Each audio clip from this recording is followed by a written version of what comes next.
সালামু আলাইকুম। নিজের বাসাতেও মানুষ নিরাপদ নয়, তাহলে মানুষ নিরাপদ কোথায়? রাজধানীর বনশ্রী দক্ষিণ এলাকার একটি বাসা থেকে দশম শ্রেণীর একটি স্কুল ছাত্রীর গলাকাটা লাশ উদ্ধার করেছে পুলিশ। চিন্তা করা যায়, বলেন তো, মানুষ তাহলে নিরাপদ কোথায়?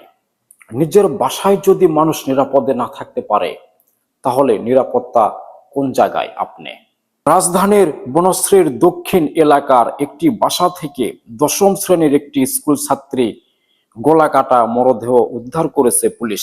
নিহত শিক্ষার্থীর নাম ফাতেমা আক্তার লিলি। তিনি স্থানীয় একটি স্কুলের দশম শ্রেণীর ছাত্রী ছিলেন। শনিবার দুপুর বনশ্রীর এল ব্লকের একটি বাসায় এই মর্মান্তিক ঘটনা ঘটেছে। পুলিশ জানায়, খবর পেয়ে ঘটনাস্থলে গিয়ে লিলির মরদেহ উদ্ধার করা হয় এবং ময়না তদন্তের জন্য ঢাকা মেডিকেল কলেজ হাসপাতালের মর্গে পাঠানো হয়। নিহতের পরিবার সূত্রে জানা যায় কয়েকদিন আগে লিলির মা বাবা পরিবারের অন্য সদস্যদের নিয়ে ঢাকার বাইরে যান। বড় বোন ব্যক্তিগত কাজে বাইরে গেলে লিলি বাসায় একা ছিলেন। বড় বোন ফিরে এসে বাসার ভেতরে লিলিকে রক্তাক্ত অবস্থায় পড়ে থাকতে দেখেন। সঙ্গে সঙ্গে 3 নাম্বারে ফোন করলে পুলিশ ঘটনাস্থলে আসে। ভাই, তাহলে নিরাপত্তা কোথায়? তবে একটা সূত্রে জানা গিয়েছে, ঘটনাটি ঘটার আধা ঘন্টা আগে যে ছেলেটিকে আপনি দেখতে পাচ্ছেন রাস্তায়, একটি ছেলে দাঁড়িয়ে আছে, ওই ছেলে কিনা আধা ঘন্টা আগে, ঘটনা ঘটার আধা ঘন্টা আগে ওই ছেলেটি ওই বাসায় ঢোকে।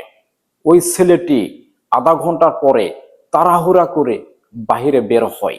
সিসি ফুটেজে এরকম দৃশ্যই দেখা যায়। তাহলে ওই ছেলেটিকে ধরে জিজ্ঞাসাবাদ করলে হয়তো বা কিছু বের হয়ে আসতে পারে।